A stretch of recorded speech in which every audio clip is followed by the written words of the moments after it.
గత 2-3 రోజుల నుంచి నేపాల్ దేశం నిరసనలతో దద్దరిల్లిపోతుంది. అంటే అక్కడ ఉన్నటువంటి విద్యార్థులు కానీ యువత కానీ రోడ్ల మీదకి వచ్చి ZED పేరుతో నిరసన పెద్ద ఎత్తున నిరసన తెలియజేస్తూ ఉన్నారు.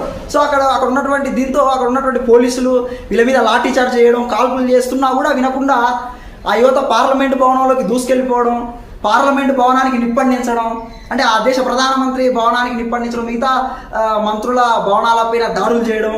ఆ దేశంలో ప్రస్తుతం అధికారంలో ఉన్నటువంటి communist party of Nepal, United Marxist Leninist party నాయకుల మీద, మిగతా ఇతర కాంగ్రెస్ పార్టీ, ఆ దేశంలో ఉన్నటువంటి ప్రతిపక్ష పార్టీ కాంగ్రెస్ పార్టీ నాయకుల మీద దాడులు చేస్తూ ఉన్నారన్నమాట. ఈ దెబ్బతో ఆ దేశ ప్రధానమంత్రి అయినటువంటి కేపీ శర్మా ఓలీ ఆయన పదవికి రాజీనామా చేశాడు. మిగతా మంత్రులు కూడా కొంతమంది రాజీనామా చేశారు. సో దాంతో ఏమైందంటే ఆ దేశ భద్రతా బాధ్యతలు మొత్తం ఆర్మీ చేతిలోకి వెళ్ళిపోయినాయి. ఆర్మీ ఇప్పుడు ప్రెసెంట్ ఆర్మీకి, ఆ దేశ యువతకి ఆర్మీకి మధ్య యుద్ధం జరుగుతుంది, దాడులు జరుగుతున్నాయి. ఈ దాడులలో కొంతమంది యువత చనిపోయారు, కొంతమందికి గాయాలు జరిగాయి. అసలు మరి నేపాల్ దేశంలో ప్రస్తుతం ఇంత పెద్ద ఎత్తున అక్కడ ఉన్నటువంటి యువత నిరసనలు తెలియజేయడానికి కారణాలు ఏంటంటే ముఖ్యంగా 3 కారణాలు ఉన్నాయి.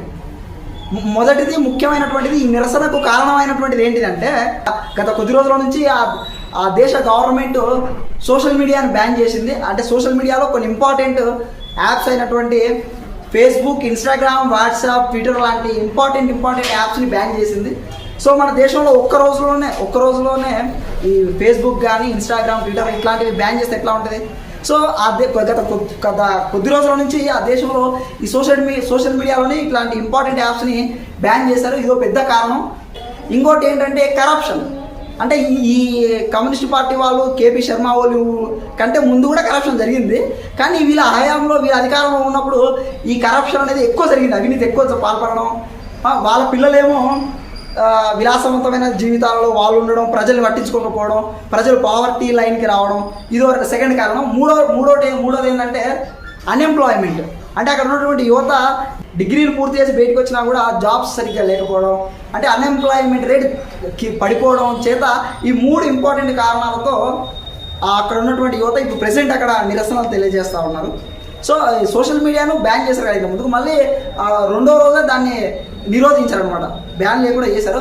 అయినా సరే ఇంకా అక్కడ యువత నిరసనలతో దద్దరిల్లుతూనే ఉంది నేపాల్ దేశం.